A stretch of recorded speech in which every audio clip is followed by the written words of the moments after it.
tinfoil hat. Oh, what the fuck are you guys even talking about? Global controls will have to be imposed, and a world governing body will be created to enforce them. Welcome to Tinfoil Hat. We go deep, homeboy. Aaron, open your mind. Drink from the fountain of knowledge. There's lizard people everywhere. That's some interdimensional shit. Wake up, Aaron. This is only the beginning. Dude, you just blew my mind. Are you ready to get your mind blown?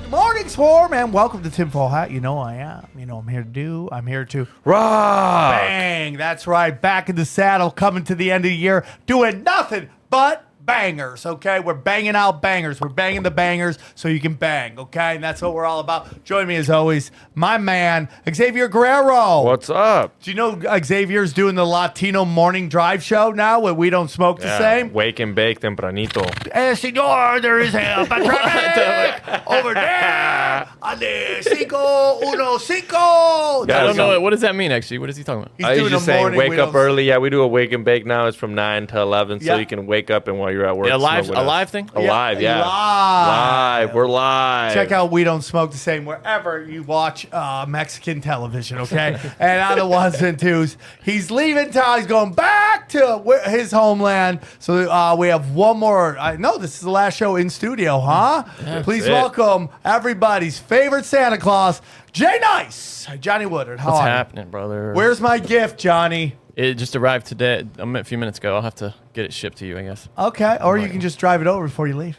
Yeah, could do. You could do that? Probably won't. But Probably won't. Okay, could or do. you could leave it here and tell me to come get it. Yeah, I might do that. That's a Okay. good idea. Yeah. Don, Is that fine? you really want your gift. I want my gift, Dude, bro. I promise you, it's so good that I'm kind of proud of Now it. you're gonna make me feel bad because I got you guys a gift. And I'm like, is my gift as good Well, as no, your gift? it's It's not gotta like be good. expensive or anything. It's just cool. It's funny. You're gonna All laugh. right, Thoughtful. respect. You might be a little embarrassed, but it's respect. Guys, great episode for you. We had Ross Ben, Michael Wann on, and hey, dude, they bang, bro. Big time. They bang. You know what I'm saying? They got two different energies, and it's great, dude. They work well together. Haven't seen that great of a couple since Lethal Weapon. Right? I mean, come Simon on. and Garfunkel here. No, maybe, but I think they really crushed it. I enjoyed having them on, and they're always welcome back. It's a great show. Another banger to end it, okay? So, guys, if you want to see me live, I have some wonderful live shows coming, okay?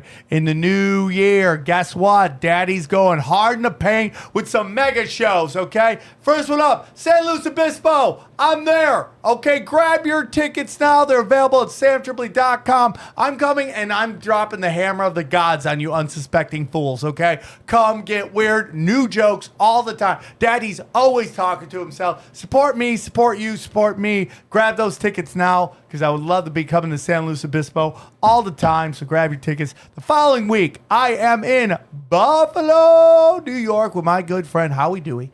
We're going to be doing heliums there. I'm going to go see all my family going back to where it all begun. Howie Dewey, recent guest on Broken Simulation. Check that out. Just And came out. everybody loves his stories, dude. Big They time. a 3-hour banger He's great. that Johnny was supposed to cut down. I did cut it down. I cut like 20 minutes out of it. Well, okay. So, he's trimming the fat, even though I'm super fat. And then finally, the Tinfoil Hat kicks it off again. You keep asking for some LA dates. Well, we got close. Boom, we're in Long Beach. Harvell's, okay? 2 shows. First show, stand-up comedy. Second show is Swarm Tank, which we will be recording for your pleasure and but come get weird with us, man. Jay Knight's gonna do some stand-up. Everybody's talking about. Ryan Davis says he's gonna join us. Off the Grid will be there. Xavier Guerrero, okay, he's gonna smoke the same with you and then go do some stand-up. Grab all those tickets at samtripoli.com, guys. I am banging out episodes like a fiend, bro, like a fiend. I don't know how you do it, honestly. Well, you know what? Here's the thing about it. I learn something every show. So it's just like sitting down and reading a book. Instead, I'm just talking to somebody, and I learn so much. Are you actually going to be able to take a break? I remember at first it real was like, hard I'm for taking me. a real hard out here. On the 20th, I'm done. I'm shutting it down. I'm taking a real chill. And it seems like now maybe that line has slid a little bit. No, I'm going to try not to talk to people the whole week. Just not going to talk to anybody. No, I'm going to talk, but I'm going to try not to do any episodes, so people miss me a little bit because I'm going hard in the paint. And if you want to hear my premium content, and it has been pure fire, Mark Steves from My Family Thinks I'm Crazy podcast has been booking bangers, okay? And it's all on Rockfin, ROKFIN.com/tinfoil hat. Broken Sim, We Don't Smoke the Same, Zero, Conspiracy Social Club, any of those. We're talking 6, 7 episodes, if you pull all of our stuff together, every week for only $10, okay? That's almost 30 episodes. A month for $10. For $10. That, dude, it's never gonna get better than that. Okay, that's as good as it gets. Support us, support you, and you get everybody else on the channel: Whitney Webb, Jason Burmese, Jimmy Dore, and the list go. Everybody from the Union of the Unwanted is on there. They're all there to freaking bang. Okay. Grab it now, $10. It's the greatest gig you'll ever do. Support alternative entertainment, independent researchers, journalists, content creators, all on rockfin.com. Get there, enjoy the power of rock, okay? New t-shirts are coming. Woo! New t-shirts are coming.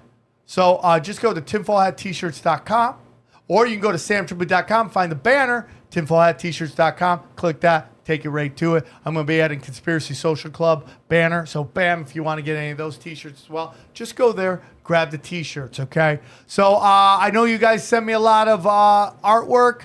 I haven't been able to return everybody's emails. I get bombarded with emails. I will try to get back to everybody the best I can. There's a gentleman who sent me a Beavis and Butthead drawing. I can't find it. If you hear me, email me again. You know who you are. You lost it. Oh, damn. I can't find it. In my emails, I keep going back. Please put Beavis and Butthead in there, okay? I'll know you. You'll know me. Include it in our email chain so I know it's you. And I want to make that, so get back to me on that. Anything else, guys? No, we're rocking. If you're looking for more free shows, man, I have so many audio free shows for you to listen to. Just go to samtribute.com. I think I have 7 of them, 7, 8 of them. You can listen to it for free. Click any of them, take you right to it. Just did a Punch Drunk Sports, Broken Sim, 3 hours. Union of the Unwanted. Union of the Unwanted. We had the same guy that was just doing Rogan that everybody's talking about. So, the doctor? Yeah. Yep, He just was killed on the it. Union of the Unwanted. Oh, really? Okay. Yeah. That was a good episode. Yeah, I mean, dude. Of Rogan. Rogan's doing the Lord's work, bro. And so that's about it. Just all of them. Just go to samtribute.com for all your needs. Opiate for the asses, my stand-up specials, everything are there. Anything else, guys? Yeah, just check out that Broken Sim 41. A lot of good feedback. People love Howie on there. I People really love- like that guy. It's the first time I've ever talked to him for any. He's a good extended dude. period. That's why I go on the road with him. He's a great solid guy. dude, yeah. And yeah, man. Guys, enjoy. We're ending the year strong, hard in the paint, like young Christian warriors with American boners, okay?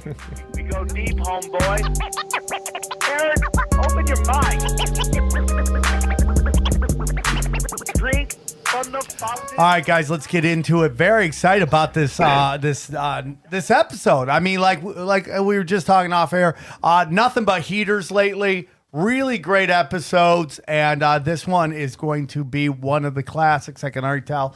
I'm really excited these two guys are working together. It's kind of like when you were a kid and you were watching WWF and your two favorite wrestlers suddenly were on the same tag team championship, and you're like, oh, yeah, dog. Hogan and Ultimate Warrior on the same team? Oh, they're going to beat Legion of Doom, dog. They can't be stopped, and that's how I feel about these next guys. They have a new podcast called From the 40th Parallel. Please welcome back returning champions Michael Wann, Ross Ben. Gentlemen, how are you? Thankful. Dude, beautiful. I feel Oh man, I'm so excited to be here. That was such a beautiful introduction, like that WWF, because it's weird. I would not think of myself as a WWF like on that level.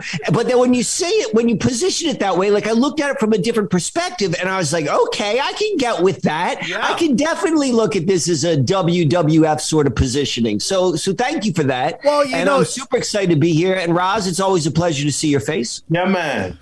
It's also got me from the perspective of what wrestling was at my age as a child. Like, not coming to grips with that was quote unquote scripted, which I have no problems with. But like what that represent, like even when you go back, you watch pro wrestling and you watch that WrestleMania where Hogan takes on Ultimate Warrior, you can feel the energy even off that decade-old video of what that meant pop culturally. So that's what I'm talking about, when like two greats come together to battle the forces of evil. That's what I'm talking about, bro. I mean, all about that action.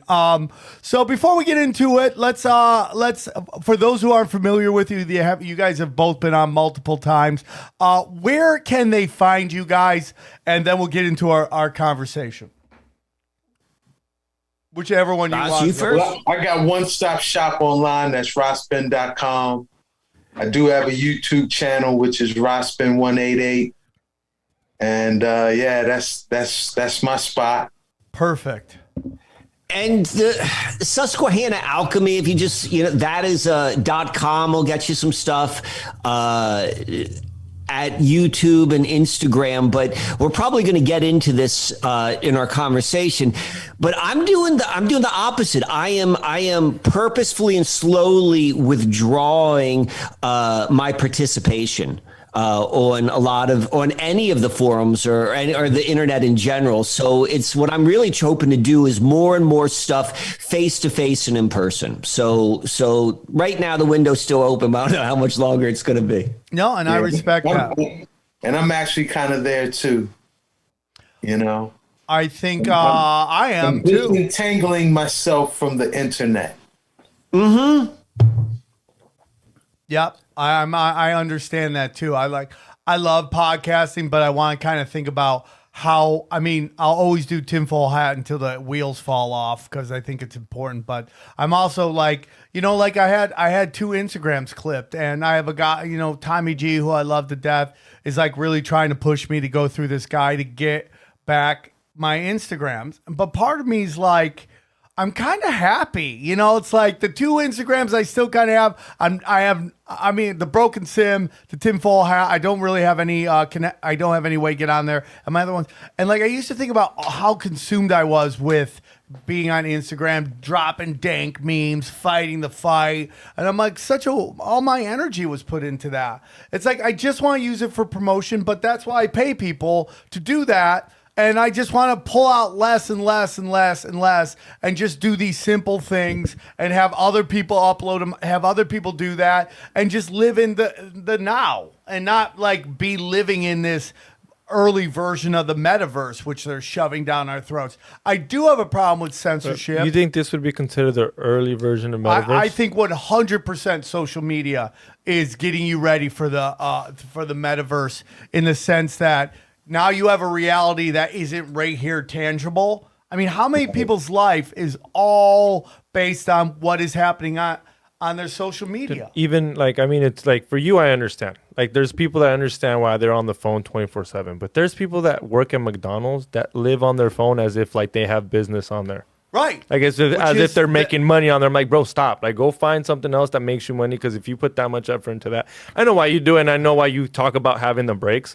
because you're on it 24/7. If it's not tinfoil, it's broke. If you're uploading always something, so I know why you need a break. But sometimes like, why do you need a break? Why is it you think you need? It's just you're addicted.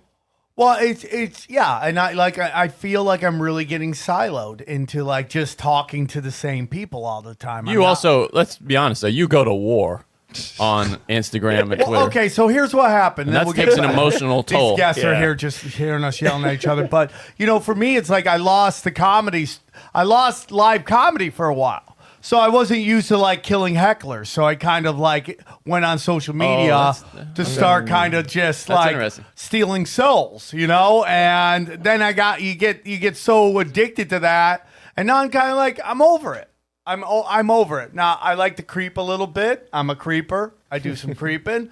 And I enjoy the creeping of it. But outside of that, I'm kind of ready to like take a break from it. I love podcasting, though. I do love it. That's the only thing that I will continue. I think I'm going to simplify some of my shows.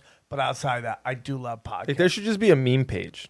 like Instagram memes. You can't really comment or nothing. You just go look at memes. Yeah, maybe. I don't know, man.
Anyways, gentlemen, thank you for joining the podcast and listen to us yell at each other. Well, I want to comment. There's so many things you guys said, but I want to touch one. I'll pick one.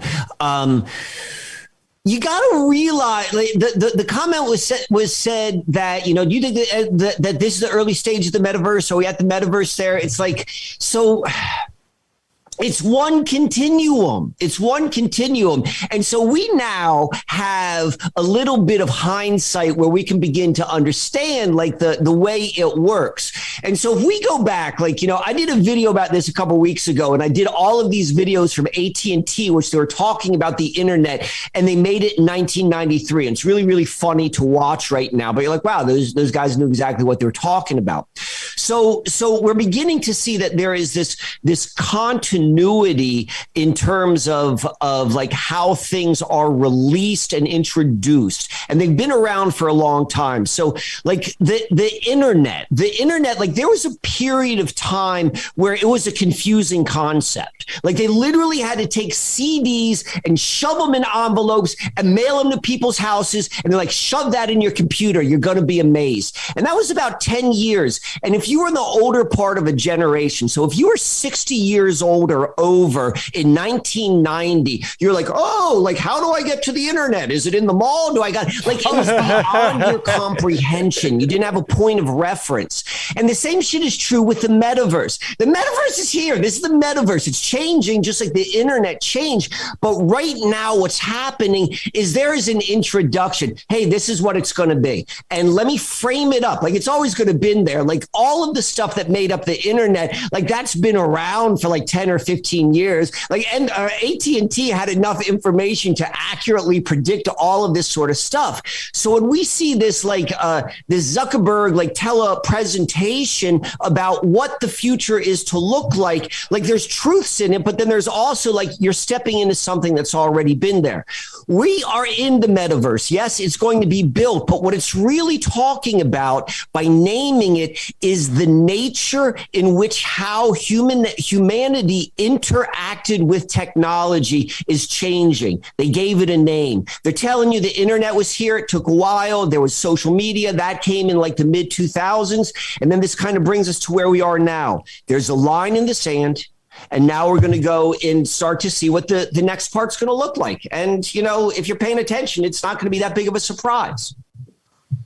I totally agree. I think it's just, this is they've been slowly dragging us into this like deep waters of what they want us to get into. And, you know, we were talking a lot about censorship before the show. I mean, just imagine what the censorship is going to be on the metaverse when they're controlling every aspect of what you're living in and how you're doing. And like, I mean, and of course there will be people who, hustle, and figure out ways to find glitches in the matrix and how to counter. I mean, that's all going to be part of it, but I just get worried. You know, my daughters are almost 2. I get worried about what they're walking into and how much I can protect them from it.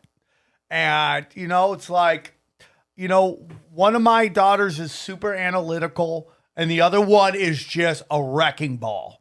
And I mean those both in the most loving way possible. Like, they're both so unique. And I think one's going to be like someone who's just constantly digesting information and figuring out all this stuff. And the other one's just going to be like, you know, probably going to save us all from the killer robots from the future when they come, and she's got to protect John Connor, right? Like, that's what my other daughter's going to be like. But what are they going to, how are they going to participate in the metaverse? Are they going to be forced into the metaverse? Is their old man dad warning them about all this stuff going to mean anything to them? The cool thing I heard about the metaverse is, like, imagine you're going to school and they have the metaverse and they're teaching you World War II and you can live it instead of just reading a fucking book. Yeah, when you think about it like that, that's a good way of learning. That's cool. Amazing if you could fucking live that thing and be like, it sounds crazy, but we got to realize who's teaching you. Yeah, but we got to think about the cool parts about it. As a kid, as a teacher, because this was his teacher explaining it. He's like, I can't wait to teach these kids like World War II, and they can actually live the actual part of this. That's the thing where you got to think about the positives. Like, you can't always be negative, because that's the one thing I always. Hold on, I heard this part, and I heard it was cool. First of all, the notion of living at like World War II, like it was fucking Disneyland, like it's this wonderful thing. It's like now you're going to elicit trauma onto people, and then you're going to be able to push notions that paralyzed society for so long. I mean, it's on both sides. Here's what's going to happen in the metaverse, right? The metaverse is just going to be like the internet. It's going to be like Wild West for a while, where they're going to allow the outlaws, right, to build it up. And once it gets to a place where it's profitable and it's running right and all that stuff, they're going to do what they always do, which is the bean counters will come in and just completely and utterly take it over and start shutting it down. They did that with Instagram. I mean, like, dude, I hate to tell everybody, you know who's a big part of like pushing the internet forward? Porn industry. They were a giant part of pushing the adult film industry, was a giant part of pushing the internet so it would be easier to digest data. It's just the truth. I hate to tell everybody that, but that's what it is. And like, you're going to see that in the metaverse, and then it's going to be like shut down, and they're going to control. And then if you start talking about now, they're going to start living this, like, we know history is a lie, right? So it's like, look at what history is going to be when they're making you live this lie. Like, it's going to be like insane. What kind of timeline do you think we're on? So you also have to realize, though, where it's going to be different than what you're picturing the internet right now. And one of the ways is how you are experiencing content. Right now, it's separate. You're looking at a screen. We can get an idea. Like, it's not hard to imagine where it's going to be. It's all going to be brains. It's like the next thing is the augmented reality and the VR goggles. They're happening right now. It is going to be so amazing. It's going to be so amazing that you're not going to want to take it off. Yeah, you're not ever going to be outside of it. And so I don't think, what I think is important right now in time, it's not like, is this a good or bad? It's like deciding how you as an individual are going to meet it. So I mentioned that in the beginning. It's like, I'm an old dude. And so it's like, I'm looking at it. This is what I'm going to do. And this is the energy I'm going to put into it. If I was a young dude, I might have a different opinion on it. But right now, through these discussions, we're beginning to recognize where we are. I call it the invisible ships experience. Like, there's this whole thing about like waking up to seeing what's surrounding you. And that's what this conversation is right now, in my opinion. Wait, what do you guys think the timeline is on this? I'm really curious about that. What are we talking here? For full-on metaverse. I mean, how long did it take the universe? I mean, the social media to get where we? Yeah, but this is so many. It's different than social media because these are a number of technologies integrated, and they all have to be really advanced for it to work 10, the way they want 15? to. You think 10 or 15? Okay, interesting. The only thing positive I see from this, outside what Xavier just said, is like, I'm going to be an old man when this happens, and that's what the senior citizens' homes are just going to be, just old people with VR goggles, just. And by the way, right, just tapping because dude, that's all they do all day. It's not just social media that was the dry run for this. It's also video games. Video games are very comparable as far as I'm concerned because you have people like in this Roblox game and what's Minecraft, you know, that they form these communities and these kids are just, I mean, they're melting into the couch, you know. What's that, Ross? No, I was just saying, yeah, the youth, they really are consumed with them video games, man. Yeah, they really are. So we'll see what happens. Then I kind of go like, where they don't even want to deal with the real world. You know, the real world is a problem. When they come back to the real world, it's like, So I see that as a big motivator for people wanting to jump in this metaverse. hey guys, I want to tell you about our friends at Trade. That's right, drinktrade.com/tinfoil hat is where you can get the best coffee out there, dude. You guys love coffee? Stoked, love it. I go to bed thinking about drinking coffee in the morning. I drink coffee before I go to bed. I can't do Trade coffee because it's fucking kicks ass and I'll be up for 3 days because it's the best coffee out there. I love coffee. You love coffee. I don't even know what I would do without my coffee. But Trade coffee guarantees you'll love your first match. Trade's goal, very simple, okay, is to make every cup of coffee your best ever, okay? The journey to your perfect cup starts with taking their quiz, okay? Yeah, you could use a fresh press, automatic drip, cold brew person. No problem. Your answers will allow Trade to pair you with the perfect coffee to fit your taste, man. It's just that simple. Trade will match you to coffees you'll love with 400 plus craft coffees. Come on, craft coffees. I'm all about that, dude. And they will send you the freshly roasted bag as often as you like. It's just that simple. So here's what they're doing dude, listen to me. Trade coffee. Bang. Bang. Look at me. I'm alive. I'm alive and ready to rock. I'm ready to fight lizard people. Dude, every day I go get Krav Maga. Guess what I do? Bang, Trade coffee. And guess what I do? Trade blows and fight lizard people. That's what I do. Hey guys, it's Johnny. For Tinfoil Hat listeners, Trade right now is offering your first bag free and $5 off your bundle at checkout. To get yours, go to drinktrade.com/tinfoil and use the promo code tinfoil, one word. Take the quiz to start your journey to the perfect cup. That's drinktrade.com/tinfoil, promo code tinfoil for your first bag free and $5 off your bundle. And this holiday season, give the coffee lover in your life the gift of better coffee too, with their own personalized gift coffee subscription from Trade. Enjoy. Do you think that, let's say, alphas, right, who have a physical build, like they have certain physical gifts, like they're athletic, they're super attractive, or even mentally they're super smart, do you think they're going to want to go into this metaverse where now they are equal to everybody else? And is that an old way of looking at it? Right. Well, I think it's like what Mike said. Everyone's going to have to make their own decision how they're going to relate to it, you know? One of the reasons I say I'm disentangling from the internet is because I don't want to find myself having to deal with this thing because of economics or whatever, you know? We got to create alternate income exchange systems if we're not going to get in it, you know? No, 100%, dude. 100%.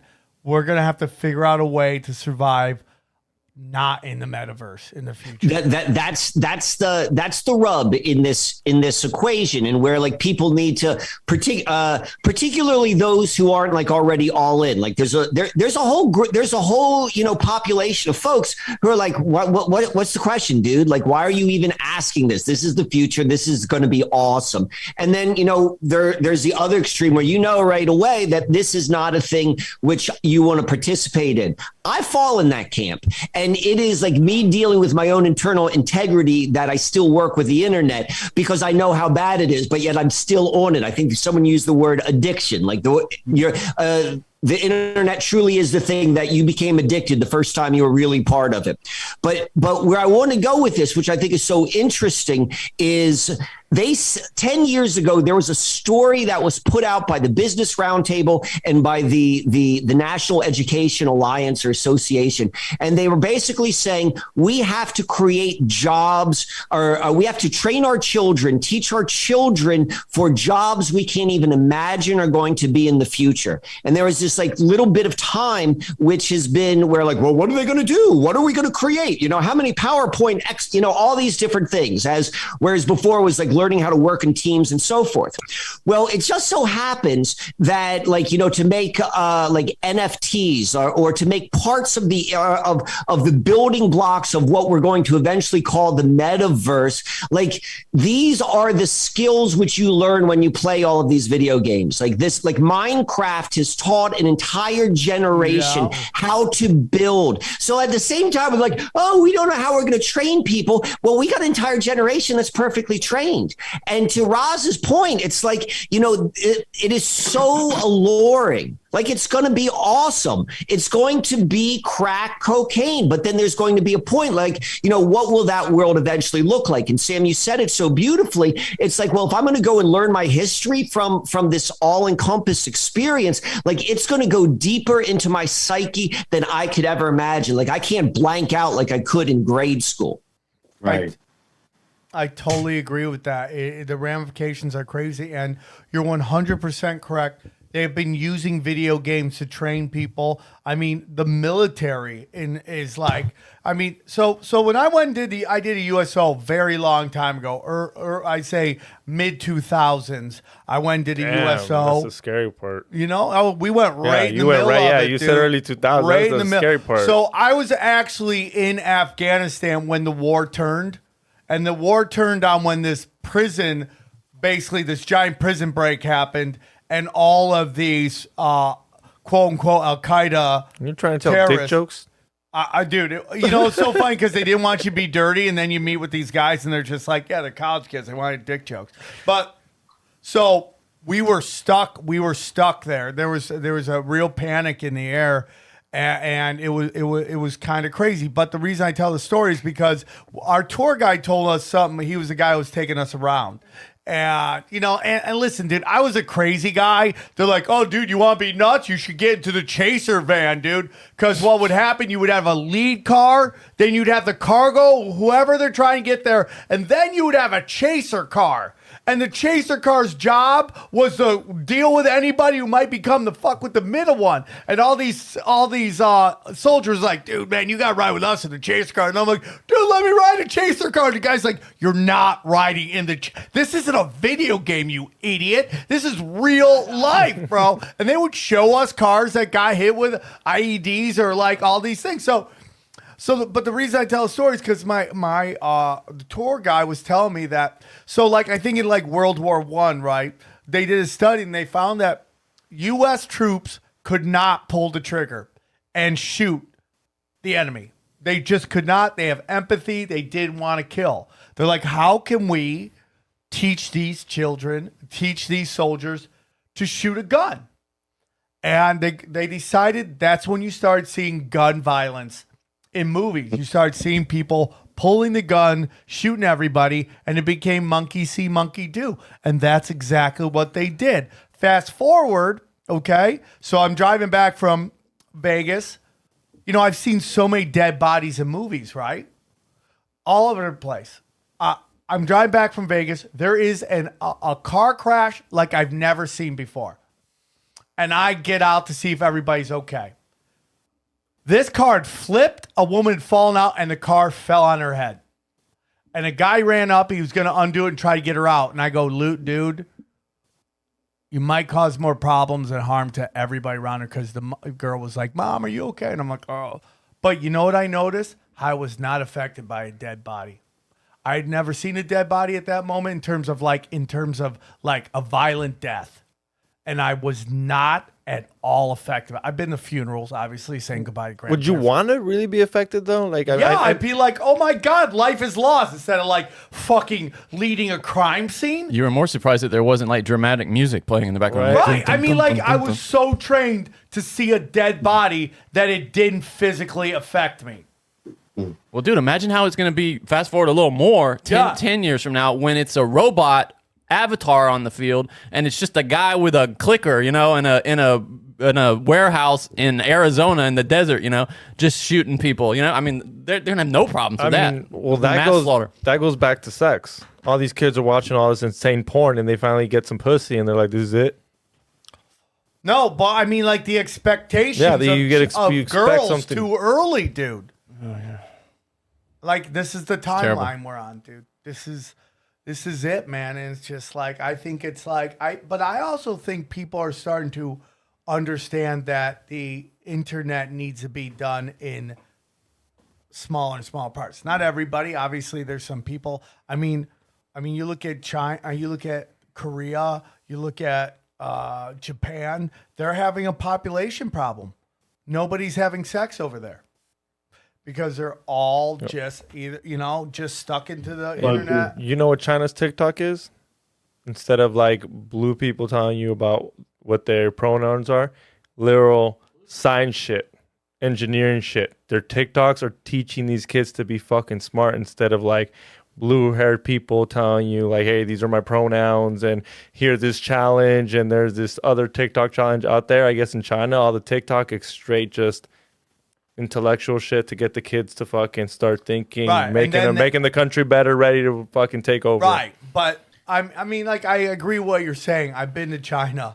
Have you? I mean, like, I don't want to get like into like people like, well, that's a little off, but they're autistic as fuck. I'm sorry, I'm gonna say it, dude. Like, I've seen, it's just like, that's why they got to steal all of our, like, they have legislated out creativity.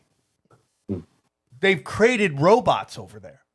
There's no creativity. That's why they have to steal all of our stuff, because they can't create over there, because they've legislated it out through communism. Hey, you're going to do this. Yeah, I don't want to do it. You're going to do the job I'm not good at. Do the job. And then you're doing something that maybe you're meant to do something else.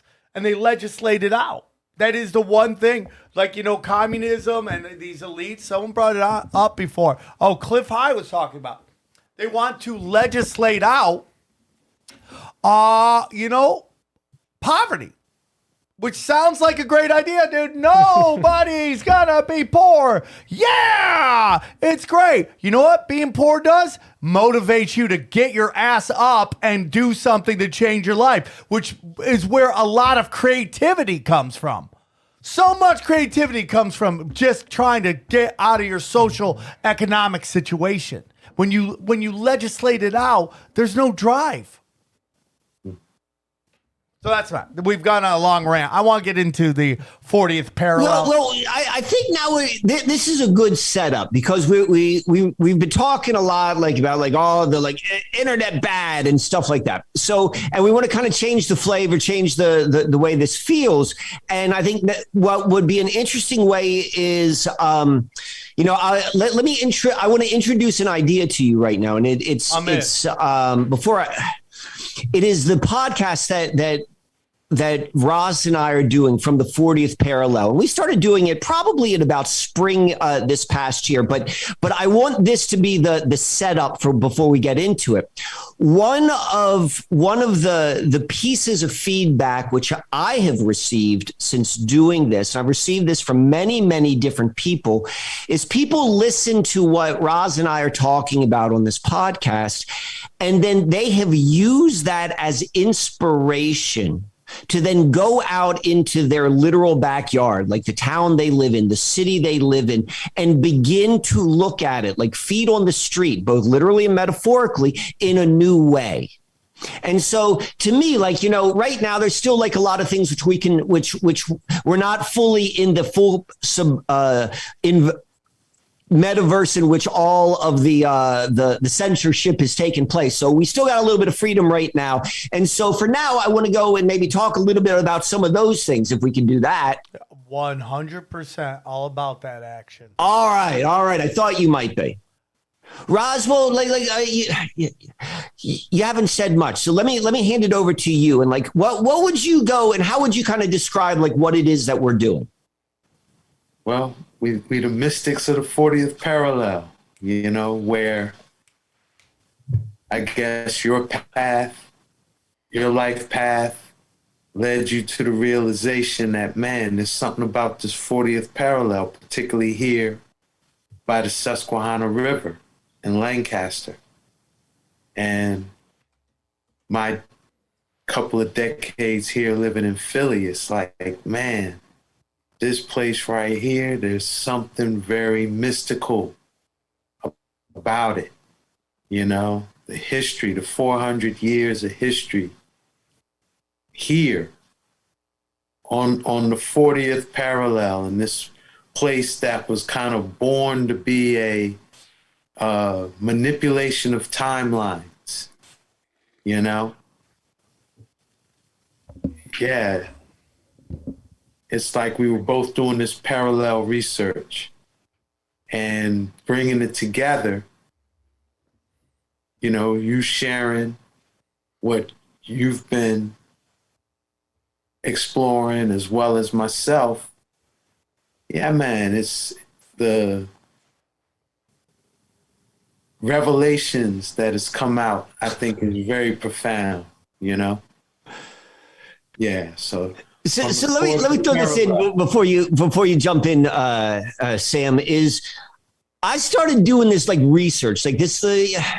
I was on a certain path, and certain things caught my interest, and I was in a certain place in life, and then I uncovered all of this stuff. And I'm being vague on purpose. So, and my mind is just like, oh my goodness, and I'm trying to work and like gather this information and like compile it. And then I'm also watching on YouTube, and I see this guy Rosben. And I'm listening to what he's saying. And I'm like, holy shite. He's talking the same thing I'm talking about. He's tapped in, or I'm tapped into the same thing he is in, or I'm tapped in the same thing, or he's tapped in the same thing I am in. We're about 50 miles apart. And I recognize this because I didn't know what I was necessarily looking at. And so once I had that realization, and Ross was a couple of years before me. Like he was out like sharing his research. And I'm just gathering at this time. I start reaching out to him. I start sending him emails. I'm putting together all these like little slides, gathering information. I'm like, hey, like, I'm a fanboy, and I'm sending him emails. And this went on for a couple of years. And like occasionally, like, I know what it's like to receive email. I know you know what it's like to receive email. Like you want to respond to people, and sometimes you do, sometimes you don't, sometimes you forget, what have you. And so, but I kept on sending like Roz these messages, and I'm thinking in my head, I'm like, I wonder what he thinks. Like, does he think this is some like, nut job or what have you? Like, I don't really know, because the responses were like, they're kind of like, thanks, man. And that could be read anyway. And so then beginning last year, we like kind of met in real like an internet space, but we did our first shared research together.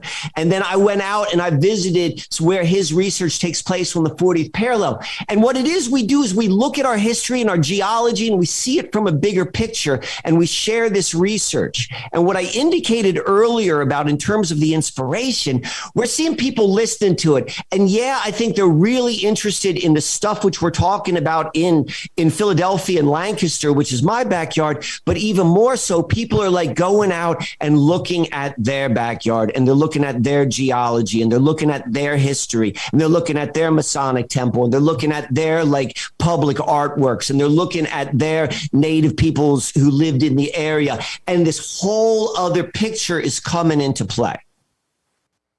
So that's kind of what we're working with right now. I love it. I think it's very important. I think it's a conversation we've had on this show a bunch of times.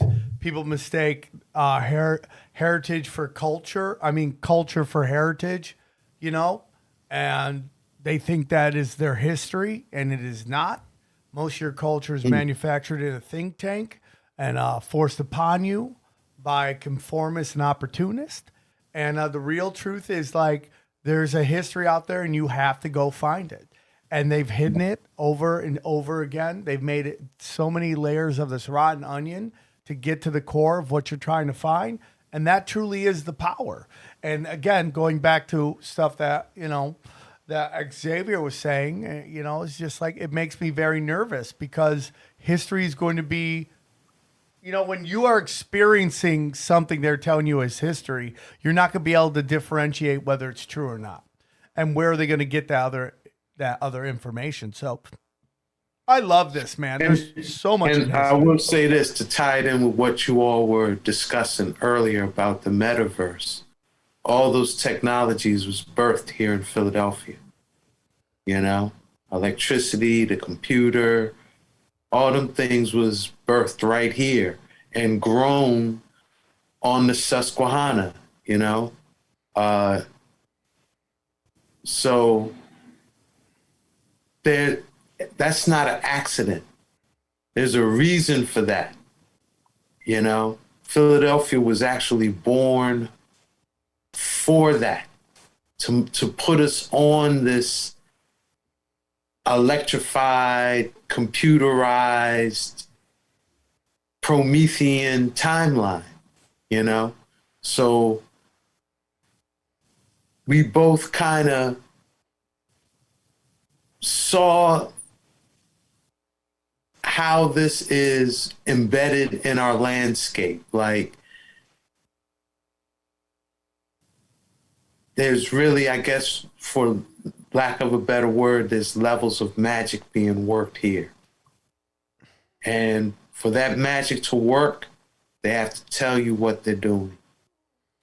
It has to be, there are no secrets about this, only mysteries. Everything that was intended, including this whole capturing our minds and souls in the metaverse, is embedded in the landscape, particularly along the 40th parallel, from, I would say, Philadelphia to at least Boulder, Colorado. Boulder, Colorado being a ground zero for rolling this metaverse out. It's like the geometric land point of reference where, like the analog to digital measure of the planet goes, is Boulder is the 0 reference point, 0 degree reference point. Again, right on the 40th parallel. And prophecy is tied into all of this, how 40 is a very significant number biblically.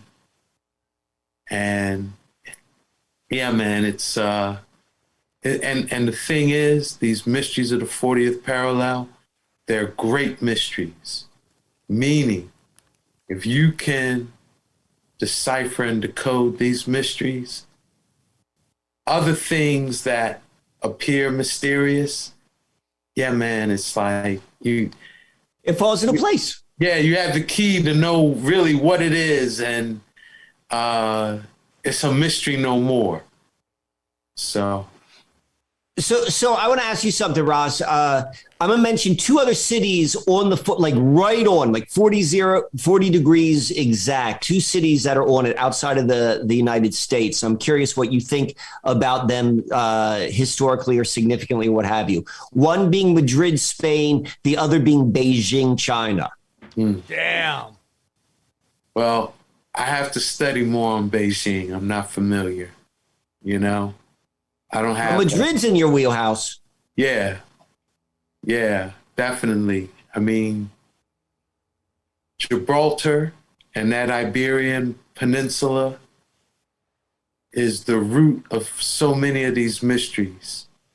I found out recently, I know you do a lot of research on John Dee, who was, which queen was it? Was it Queen Elizabeth? Queen Elizabeth I.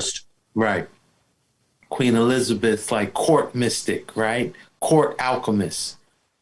That he was from Iberia. You know, he was from that Iberian Peninsula. But yeah, the whole Herculean, what we could say the United States is a Herculean or ball nation. And a lot of the, mystic teachings that went into birthing this nation, the whole idea of it being a new Jerusalem, the whole idea of finding the 40th parallel in the wilderness, which is what Philadelphia and Lancaster kind of represent, and founding the nation on the 40th parallel in the wilderness. All these mysteries is coming out of Iberia, So that would be my thoughts on Madrid.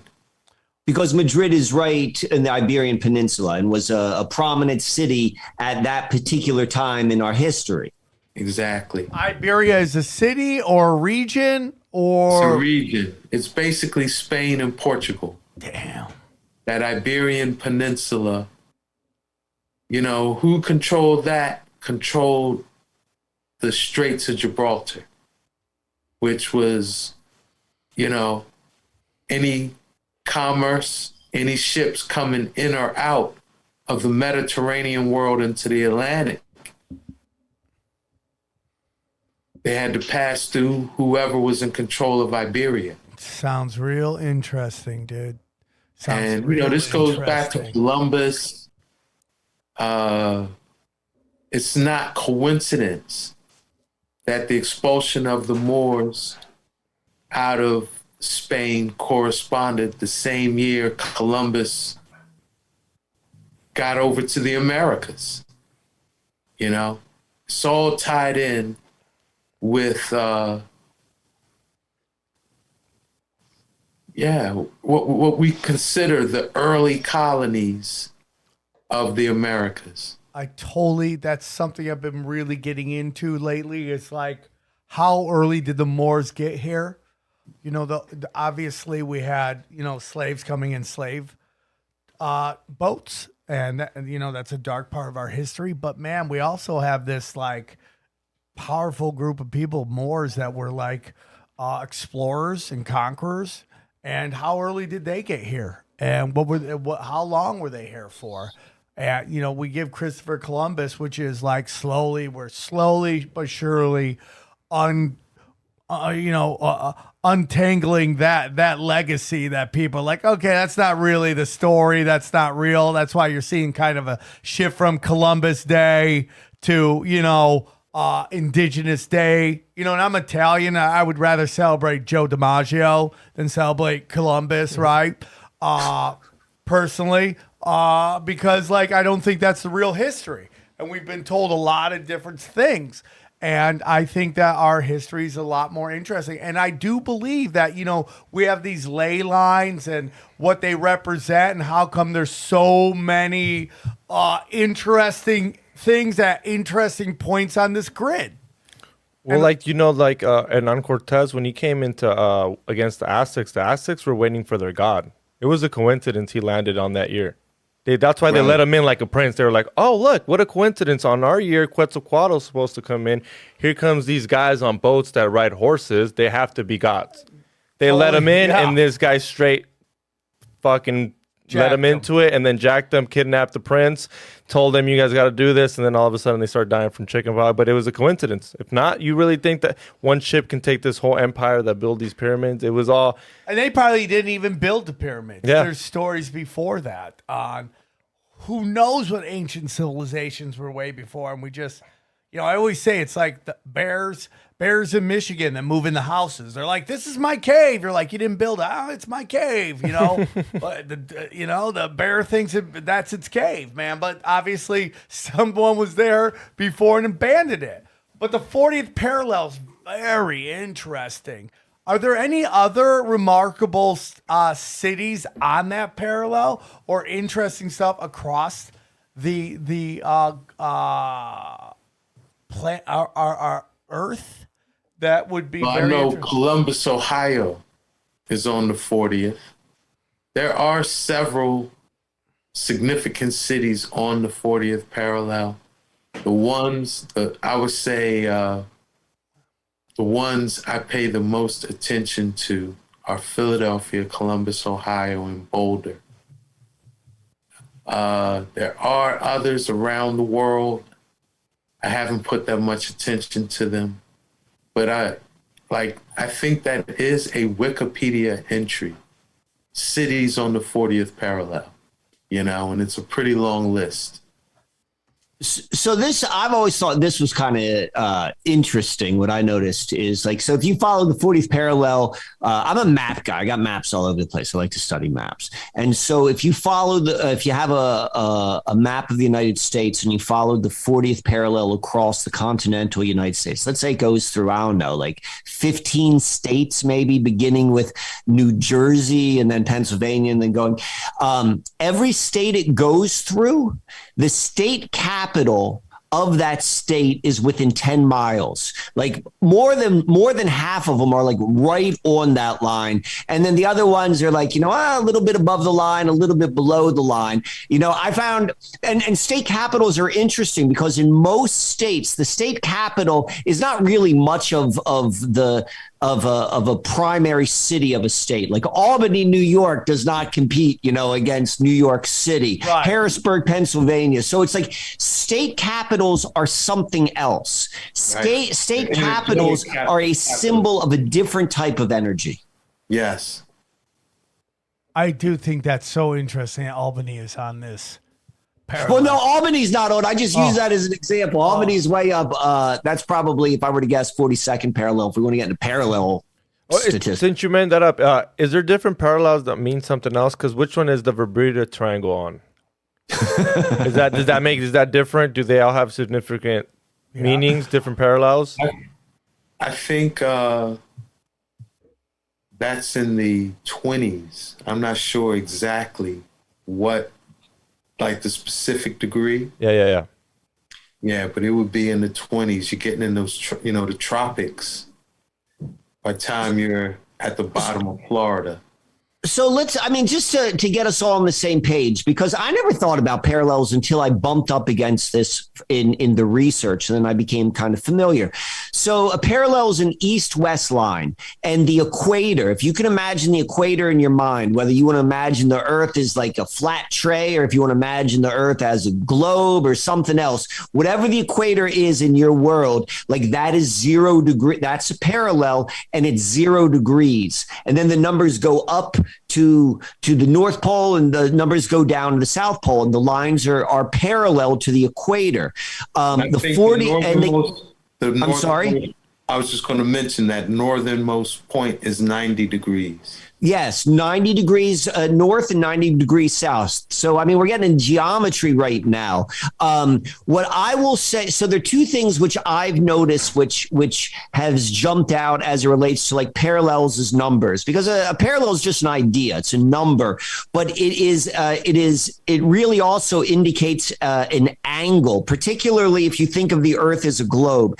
I don't know what it is. I've never been far enough off the Earth to get a good view to see what it is. So right now, my opinion is open, but that's just Mike. I totally agree. If you use the globe, it's a 40-degree angle from the equator, which is very close to the phi ratio. So I've always thought that was kind of interesting, which is 38 degrees more or less. And then the second thing, to answer your question, the most significant other angle, which I know, is the 33-degree. And if my history is correct, there was big significance about the JFK assassination in Dallas, and Dallas's role being the 33-degree, and Delay Plaza being a certain type of pyramid. And so we've seen that level of magic kind of playing out, and that's known as the killing of the king ritual, that type of Masonic symbology. And on that level, parallels did come into play. Right. And I will say, globally, the Giza Pyramid Complex. Oh, yeah. On the 30th parallel. and the 30th parallel, both in the northern hemisphere and the southern hemisphere. They're considered the tropics of Capricorn and Cancer because they kind of define how far north or south beyond the equator will the sun travel during the course of seasons, you know? So June 21st, the summer solstice, the sun will appear to be directly above the 30th parallel. And that is the parallel that the Giza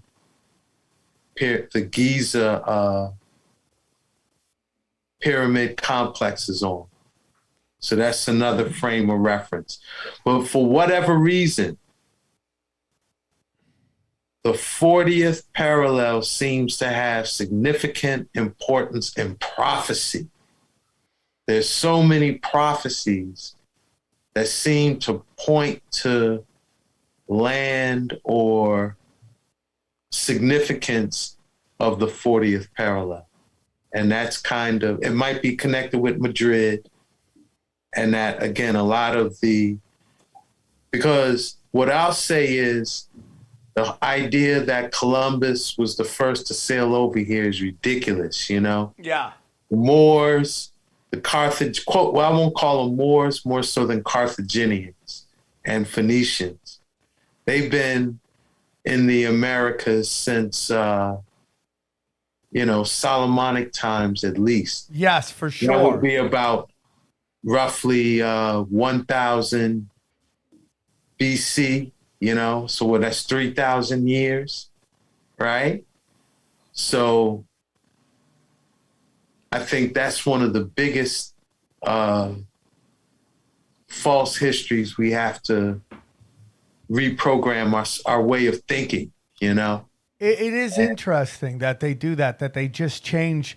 I mean, like, how long have they realized that they were going to, how long has their game plan been to divide and conquer and to use these racial lines of strife to get us to fight with each other, that they've completely rearranged the history of black in America, that they've changed the story. Now, obviously, we had some come over. I'm not saying that are a large number, but they were already here.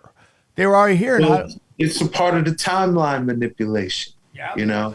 If you want to put someone on a certain trajectory for a future, you got to change the apparent trajectory of the past, And so that's, I would say that's the ultimate root of it, in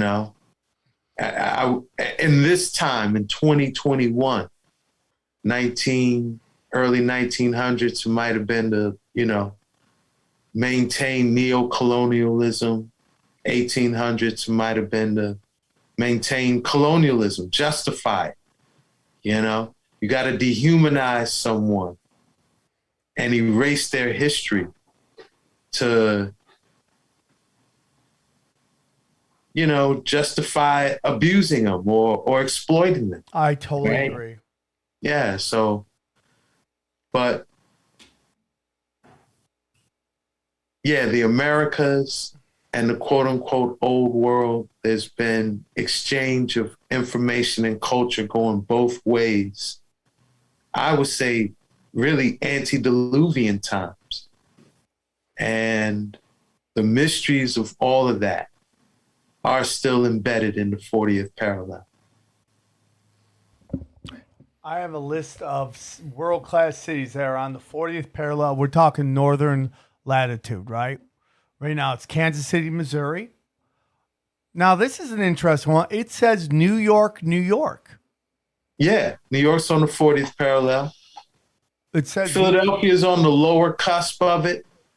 And you have to know 1 degree is about what, 170 miles. It's about 70 miles. 170 miles or 168 miles make 1 degree of latitude.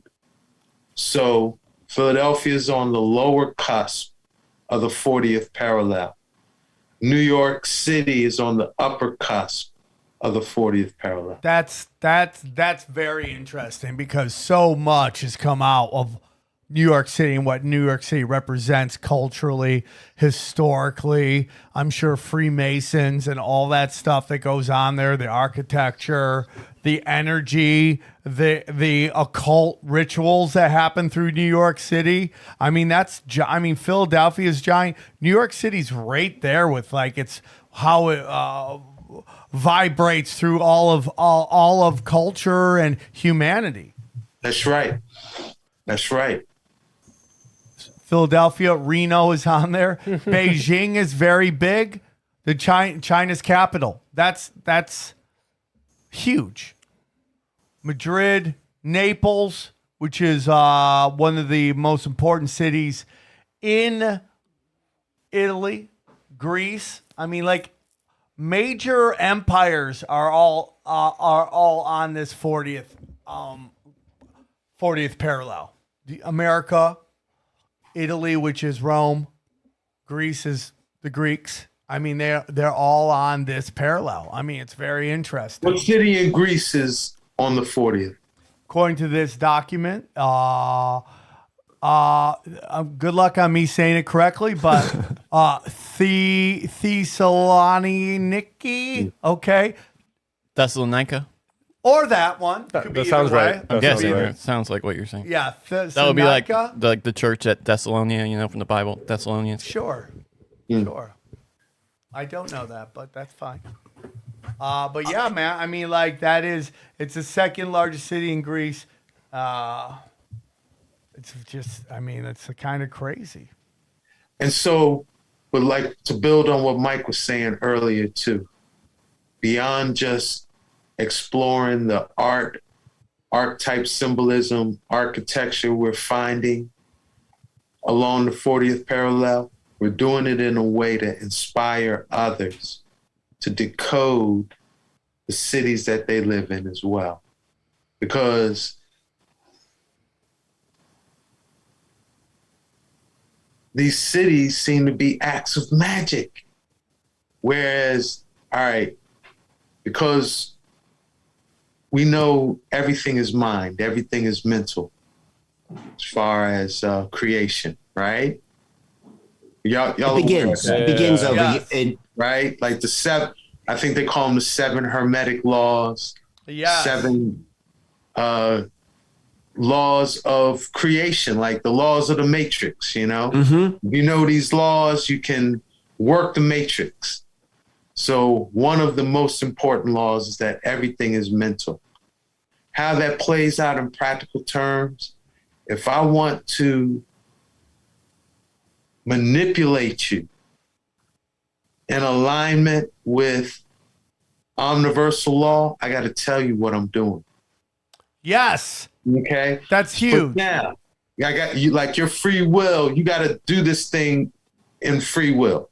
Okay. But if I told you in English my diabolical intentions, like I just sat here and told you all the diabolical plans that I have for you, right? You will probably resist. You will not go along with it. So I'm going to tell you everything that I'm doing in what we would call the language of the muses, which is art, archetype symbolism, and architecture. And so I'm going to lay out the city in a way that I'm going to tell you all the ways I intend to exploit you, manipulate you, whatever. What I intend to do to the indigenous of the land, my future visions. I want to tell you everything in the way I lay out my city and my art. Then it's up to you. Now the ball's in your court. You have to choose using your free will to pay attention to what I'm saying. And then you got to choose, and it's tricky because you even got to then choose to learn the language of the muses, to be able to decode what you're seeing. How many statues have you stood in front of and you just walk away thinking like, yo, what the fuck was I just looking at? You know what I mean? Because you haven't chosen, use your free will to learn the language of the muses, to learn archetype symbolism, so that when you see these statues, you can decode it and break it down and like, holy shit, you know, this is what this is saying. And then more often, the spatial relationship of statues and buildings means a lot too. Meaning you might look at a statue and there's one level of meaning to it. But then when you look at that statue in relationship to other buildings or other statues or other things in the landscape, the story is much more deeper, you know? So we've set the example for how you can decode your city and parse out the mysteries embedded in it. I love that. And I want to throw this into what you were just saying, Ross, is this stuff exists in that subliminal or subconscious. All of the statues and all of this information is laid out before all of us in a way which we don't talk about, but it's there. So that's what I mean by subconscious. And if you've ever studied the hows and whys of subliminal advertising or neurolinguistic programming or stage hypnotism or anything like that, magnetism or mesmerism, you learn that once the subliminal is no longer subliminal, once it becomes conscious, once you see it, once you see that the illustration can be looked at two ways, like, well, then the magic disappears. So it's not even so much like there, like, as Ross was describing about learning the language and all of this sort of stuff, like the question might be like, well, why? Why would I want to do this? What you're doing is you're training consciousness in a way. Yes. And what you're doing is you're taking away subliminal impacts which are around us all the time. If you're born in this culture, you're born into all of these subliminal messages constantly bombing our minds. And we talk about it a lot within Hollywood and Hollywood cinematography, but Roz points out like it is just as true and much, much older in the layouts of our cities. I completely agree with all this based on all these conversations I've had over all these years, man. I mean, you take a look at New York City, you take a look at Washington, the architecture, how the city has basically been designed is all complete utter symbolism, right? You know, so when they designed Washington, D.C., they didn't think you'd be able to see either that's an owl or it's like the Eye of Horus, man. Like, you know, because they didn't have anything that sent you up there as a helicopter, right? And we could get in arguments about space and flat Earth and round Earth, whatever. But whenever they were pushing their narrative, they never had a high powerful digital scope that could go out 500, 600, 1,000 miles. That's all I'm saying, dude. Like, and you're totally right. So I think right now we're entering this really huge thing where we're awakening. We're never going to get everybody. And most of these people on the internet are bots anyway. So you're not going to get them to agree with anything, right? But I mean, like, you take a look at this, like, how many false flag things have happened that instantly now fall apart because everybody sees the calling cards of what they're doing. Right. The first example where I thought that they lost it was Vegas. Vegas are like, oh, this guy, blah, blah, and everyone's going, hold on. And now everybody's talking like, hey, dude, I noticed this. And people start putting pieces together. Everyone's like, this story makes no sense. And they instantly, quietly. Has there been a shooting of that level since then? Nope. Like, I don't think so. Like, when you put it the way you just put it, like, you know, that this was like, this is when they learned we can't do that anymore because they've caught on to it. Because you're right. I can't think of anything that major that has happened, which is majorly like part of a plan, not a copycat sort of thing. Well, the only thing after that became the Parkland shooting. And that there was a lot that went on with that as well. Anymore. Yeah. I mean, but they're slowly going down. You had this, what was that? because I was in Boulder. Oh, you had the Boulder one. You're right. Parallel The when that Aurora. shooting in Boulder The occurred. Aurora. But that was No, those are two separate things. The Aurora one is still happening. Roz is talking about this here. If this is how it's gotten. Like, Sam, you're talking about like the emotional fatigue of murder when you saw the dead body in the car accident. So it was, when were you out in Boulder? It was in April or May of this year, and there was a shooting, a mass shooting in a supermarket, and for 2 days, we got to relive that experience, because for 650 days we have been reliving, like, if you're watching the news, when I say we, I mean the collective has been living the terror of the COVID. But then they gave us a little bit. They gave it to us in April, that shooting, but then it disappeared and we can't even remember it. We can't remember that it happened, but I know it did because you were there. You know who never forgets? The fucking kids. They have shooter drills every once a month instead of fire drills. And because shooter they're drills. trying to re-traumatize them constantly. My son. You're right about here that. in Philly. My son, my two sons, the school they attend, went on lockdown last week because someone had threatened to shoot up the school on social media. And yeah, it was a crazy scene. It didn't make headlines, or I think only one local news station in Philly covered it.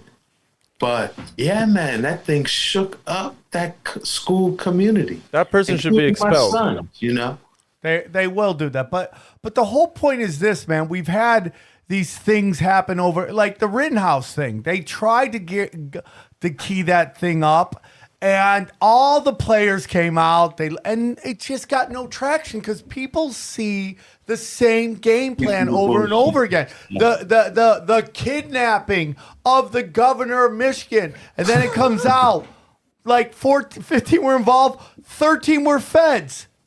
Like, it's like, and the thing is, like, and it's so funny because, they had this situation going on. You remember they did it with the Iran, and oh my God, they shot down our drone, and they were trying to make it like they attacked, Americans and stuff like that. And it didn't get anything. So what they do, they brought back Henry Kissinger to come back, and all these old neocon war hawks to come back because they had success in the back. But they never had to deal with the internet, which was a permanent record in which we now see your game plans. Now, if you believe in lizard people, reptilians, black nobility, these people aren't creative. They use the same game plan over and over and again, and we know their playbook. And people aren't following. January 6th is a great example. Everyone the news, the politicians are like, it's the second 9/11. And everyone's like, and it's really not. We see the video. Jimmy Dore, who couldn't get more progressive, is like, dude, the security guard is letting them in. He's letting them in. I can watch it right now. He's pulled the gate. They're taking selfies with people. It's not what they're telling you. And they're losing the information war, in my humble opinion. They had drones out at the riots. You don't think they had drones out at the Capitol Hill? Of course they did. Of course, they know exactly what happened. They know who let who in. They don't give a fuck. They won't release any of it. Do you remember, and I don't know if this was this year or last year, because I'm having a lot of trouble with time right about now, but there was an explosion at like a port city, maybe in Lebanon, somewhere like in the Mediterranean. It was like the biggest explosion I've ever seen, and for like 2 days you're like, what the hell is this? And then they said it was a fire. It was like in a warehouse. There's a bunch of fireworks, yep. And then they under the heat they went off. Like, whatever happened to that? Like, that's what, because that apparently was a real thing. Like, I want to know that story. I want to know where that went. Videos of what they thought were missiles and what were in there. But I think it's also the news cycle's moving, but I also think people are like, man, you're just bombarding me with all this information about what's going on in the world. I'm powerless against it. I'm just going to turn it off, kind of like what you guys are talking about doing with the internet. And I'm just going to start living my life and just live my life and make the changes here on a local level. I'm going to act globally. I'm going to think globally by acting locally, which is what's going on. So I want to get into real quick what are things that people can do? Is there do you guys have a system set up so they can start studying their cities and going out and looking for symbolism? I mean, I do it all the time.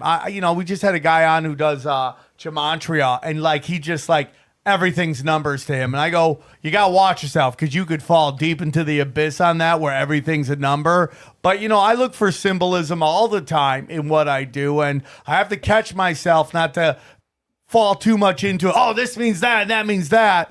But, it's like, are there little things that you guys tell people to do so they can start trying to find symbolism in their thing? And I would love to know your guys' thoughts on Tataria as well. All right, you go first, Roz. All right. One thing, the best thing to do is start paying attention. Okay? Most of us, do we really pay attention to the art and the architecture that makes up our living environment? Okay? That's the first thing, pay attention.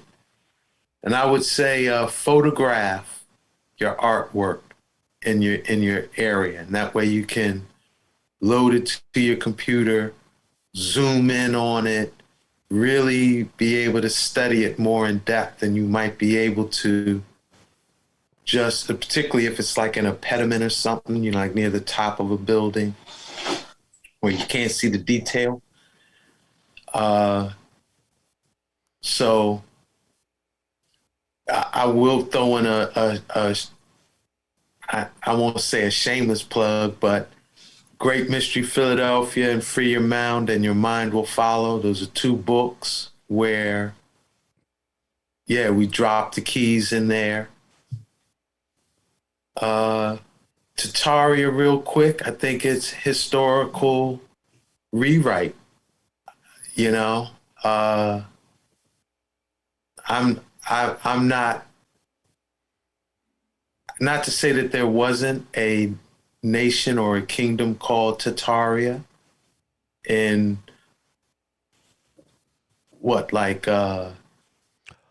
probably around anywhere from Eastern Europe, Russia, what was now known as Russia. There was a kingdom there back in the day. I would say that kingdom maybe had some association with the underworld. Tataria is a classical mythology reference to underworld civilization. Oh, snap. But as far as Tataria being some global empire and mud flood, that doesn't really add up to me, personally. I think that's some historical rewriting. And I would say if there is classical looking architecture in the Americas that predates colonialism, the roots of that would be those Carthaginians, those Phoenicians, who were Rome's enemy. And it's documented that, like Diodorus talks about this in depth, that the Carthaginians' main strategy was to keep Rome locked in the Mediterranean world. They didn't want Rome getting out into the Atlantic because they really coveted, and I'm talking about the Phoenicians and the Carthaginians, they coveted this paradisical land that was full of food and full of resources. Out in the Atlantic. And so, it's no mystery who or what land they're referencing. And I would think that they're the ones responsible for any architecture you would find, at least in the Eastern Americas, pre-colonial architecture. All right. So can I take a swing at the Tatarian one? Dude, swing at whatever you want to swing all at. right. Because I love me some Tataria, but maybe not necessarily for obvious reasons. One of the ways which I look at reality, and particularly how reality and consciousness is shaped, comes from stories. Like the stories we're told, the mythologies we're told, regardless of culture, like they play a really, really, really big part in terms of how we envision the future, if you will. And like just what Ross was saying is like, you control someone's picture of the story of who they were. Well, then you're going to control the trajectory which they're on. Stories are really, really big deals. And undoubtedly since 1945, all of us modern cultural folks, storytelling has been weaponized against us. Storytelling is a very, very human way of being, but the stories have been weaponized, just like all things have been weaponized against us. So when I hear Tataria, when I hear the Tataria story, I get very excited because it introduces a wild card to me. Like the stories which were particularly given, which were given as it relates to our history, we've got a couple different options, but this one is kind of so different, and it rewrites, it asks a lot of questions. I'm particularly intrigued by the lack of toilets or bathrooms found in the supposed Tatarian mud flood buildings, just because what it does is it begins to force someone to open up their mind and how they're looking at things. I sit in a posture of like the whole thing's a friggin' mystery. When I say the whole thing, I mean like being human, like the fact that I'm in a body, but I don't know where I am. I don't know how we got here. I don't know what I'm supposed to do. I don't think I necessarily have that answer, but I surrender, or I look for that answer, but I surrender to the not knowing that's part of my human experience. And so that's why like the mystery and of Tataria as a new way of looking at things is really, really significant to me. And I think it from that level, I find it very, very exciting. And then and let me go and comment also about, you asked the question about like techniques. I personally like whenever I see a historical marker. Like I know that a historical marker has its limitations with storytelling, but it gives me a place to start. Just as Ross was saying, start paying attention, stop listening, stop, like literally, that's what the phone does. It takes us out of there, begin looking at things, ask questions, and assume that you've been lied to it's a hard thing. Assume you've always been lied to. And even the things that you think are true, at least be open to the fact that maybe they're not, or they're partial truths. Yes. And do it in a playful way, and then that opens so many different things. Like that's my personal approach. I agree with that. I think you should question everything all the time. I think if you sit there, I mean, unless it's tangible, like I'm almost like, I don't believe any history unless I experienced it myself, right? And even that becomes questionable, what really happened and how was like in front of me. And even that, right? I mean, like if we watch an accident, right? Everyone on the show, we're on different points of the intersection. There's an accident. You ask us all what happened. There will be 5 different fucking accounts of what happened, and you'd be lucky if 2 of them match.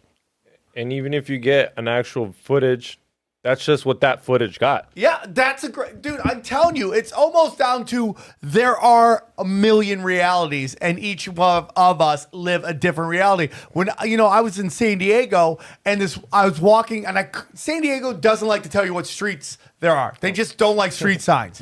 They just don't. You're like, what street is this? And this woman on a mask was walking towards me outside by herself. And I go, hey, can you tell me what street this is? And you would think I had molten lava coming out of my eyes and death fangs. She's like, I don't know. And she was so afraid of me because I had no mask on. She's not living in the same reality that I am. We're all talking metaverses. I think we're all in our own metaverse. What is our reality? How many times someone goes, hey man, I hate when you do this to me. You're like, I don't do that to you. That's when 2 realities just bam. Johnny mentioned it the other day, the thing with the Beatles. Oh, what? I don't know.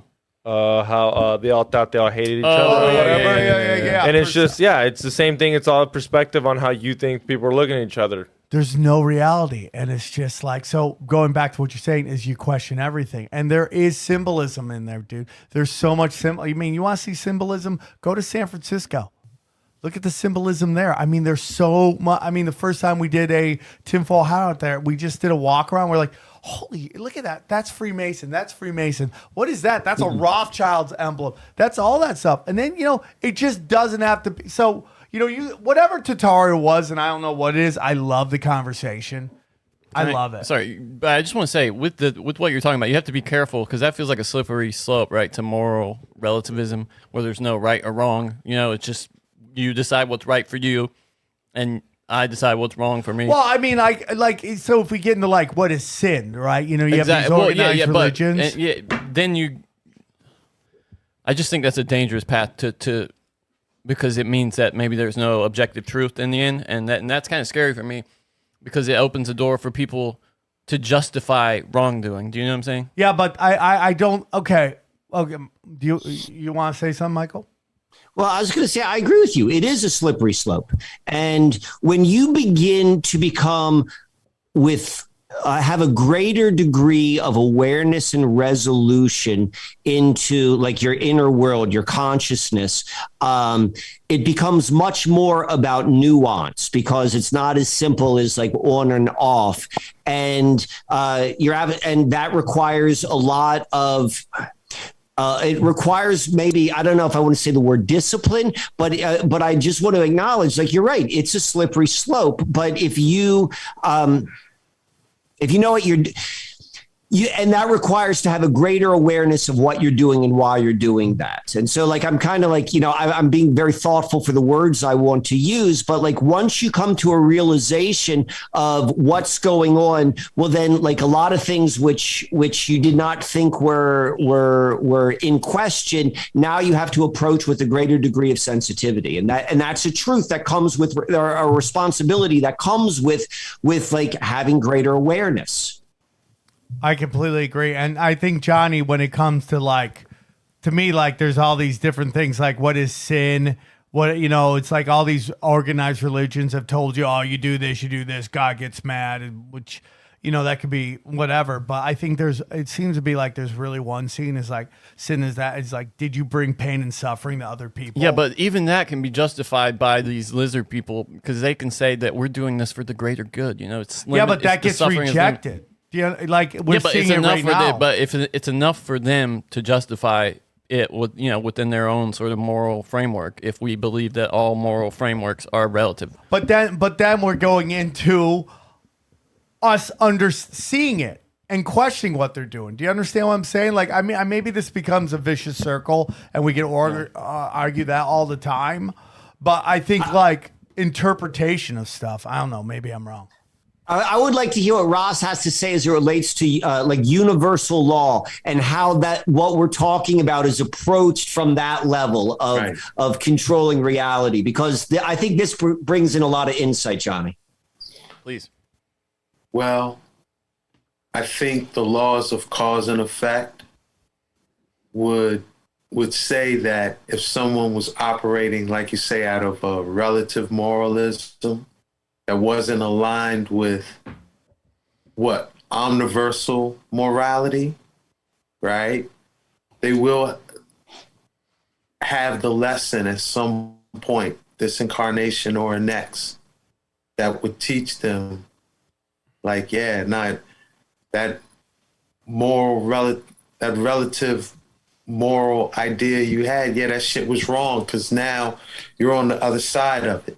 Experiencing it. So I think that is part of why we're here, to learn how to align our personal, what we personally, or maybe as a small collective, like a congregation or church, whatever, feels is right, or morally what, quote unquote, God would want, versus what it really is, or what was called Ma'at in ancient Egypt or ancient Kemet, but being in harmonious oneness with creation, a state of ma'at, a state of balance. Your reciprocity is balanced out. That's what we're here to learn.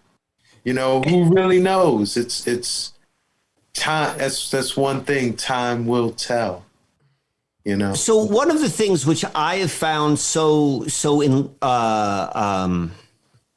enlightening, I suppose, in listening to the research which Ross has done is how he ties in different histories or stories from these ways which I never understood and saw how they were connected, particularly ancient Kemet to like what's going on right now in North America and all that. So it's really, really fascinating. And I'm coming from that perspective. But a lot of what I have picked up from you and learned from you is like this understanding of how the application of being in alignment with universal laws, which is basically I'm not going to make someone do something against their will. Yeah. And that was the whole thing with like looking at the statues and understanding it. And this subliminal revelation of the method is like going back to the moral relativity in which we were talking about earlier, Johnny, and where I was talking about a little bit about like it depends upon the degree of consciousness one is at,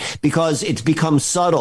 At the level in which the folks, whoever they be, lizard people or not, which shape our reality, they practice a level of they're going to do what they want to do by being in harmony with the greater law, which is like I can't make someone do something against their will, otherwise I incur karma. The same thing will happen to me, and that's how they do these sort of things. So then this goes back to then our own internal moral relativity. It's like we could try to go and look for loopholes for selfish acts, things where I benefit at someone else's expense, or like you hold yourself to a different sort of a different level of standard, and so that to me is when you listen to Ross's work as it talks about the history going back from Kemet, and particularly timeline manipulation as a technique to not have to incur one's karma, like that can be applied to the individual. And I think that can be applied to the individual at this particular time in what's going on in the world. And it's my personal opinion, it has to do, like we're at one of those places with what are we doing with how you're meeting technology? If you know all this stuff, what are you going to do? Like, this is your responsibility. And we're individually, and that's why I'm being so thoughtful with my words, because I don't want to act like I'm going to tell anyone what to do. I don't want to do that because I don't want a single MF telling me what to do. But that being said, I'm kind of clear what I'm going to do for myself. And that's that nuance. I totally agree. And I will say there's like, all right, quote unquote, the lizard people. These ones in control, drinking blood, eating babies, all this stuff, right? Things that I think we would say are morally abominations, like morally reprehensible. No, like from our point of view, right? But they're like, they know the laws of the matrix. They can bend and work these laws in a way that it's not, as far as I guess you would say, God or the omniverse. They're not morally in the wrong. I say it's very important for everyone to get the book called The Kabbalion by the 3 initiates. Study that thing. That's one of the most important books we have access to right now, because it breaks down the 7 basic omniversal laws. Okay? And As long as you honor those 7 laws, you would get what I think we would call as a concept providence. And this is like all the mysteries of the 40th parallel. Big part of it is this nation receiving providence. They can knock the Indians off the land. They can invade other nations, manipulate their government, take resources from wherever. But as long as certain agreements on how this nation was founded, and all those things were done right here on the 40th parallel, in alignment with prophecy, as long as that's honored, this nation will be, it'll have what they would call providence.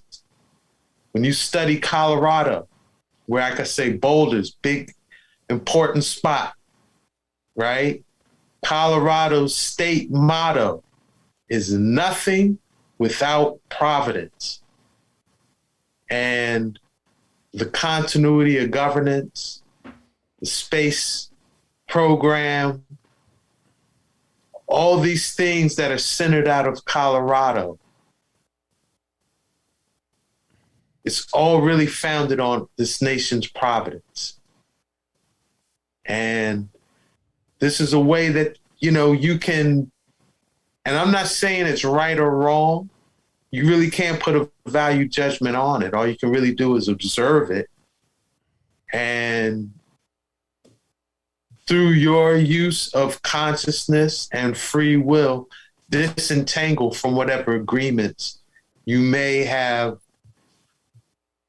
made, or maybe your foreparents have made for you, so you're born into this situation. Disentangle those agreements as much as possible. So I completely agree that everything you're talking about. I think it's very important that people learn the history. That's how they learn how powerful they truly are. Okay? These people work within a certain rule of the universe that we're slowly, surely, over time, the masses are waking up to. Okay? The reason they do false flags is because they have to get us as human beings to agree to doing it. It's the old Lost Boys. You gotta let the vampire in. That's the only, he can't come in unless you let him in. So that's what happens. That's the whole, you just nailed it. You have to invite it in. And that's what they understand.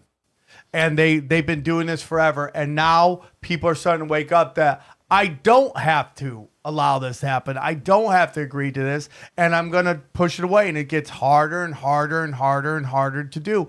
And so much of what we understand about our government, our military, our politicians is the shadow in the cave, man.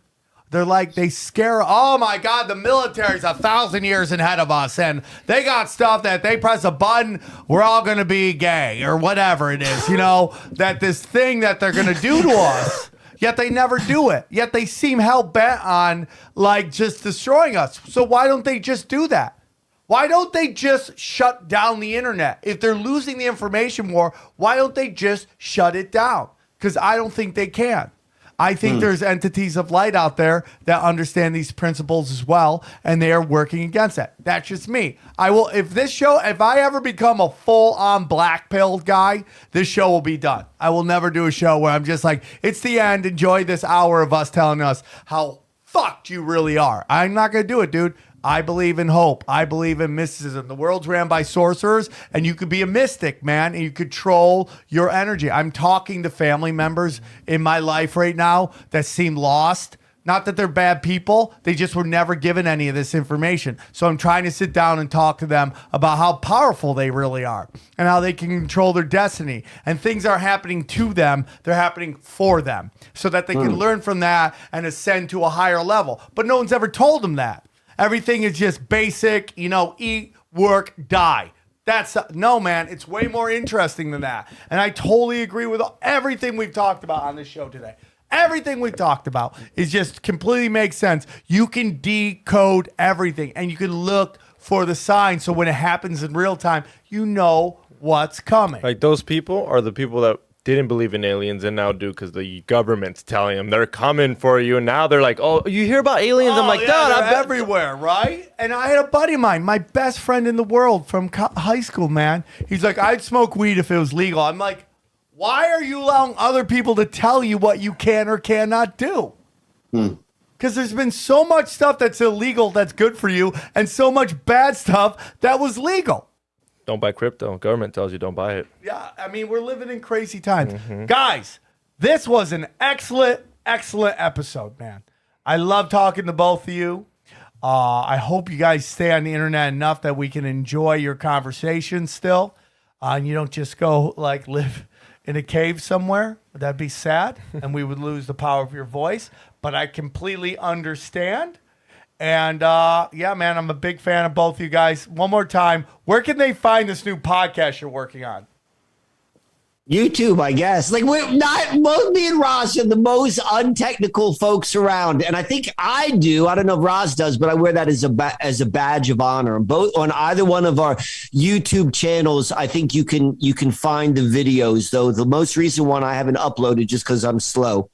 I also have an audio only podcast with an RSS feed, like more traditional that way. And that's the Susquehanna Alchemy podcast. And I think I'm going to start putting mine and Ross's stuff on there as well. So that's where you could find me. And I want to give Ross a moment to respond, but I'm going to ask a request, Sam. I've got like a 2-minute story I want to tell, and I'm hoping like I can I'm going to squeeze give that you in. 5 minutes to tell the story. That's how much I love hearing your stories. You can go.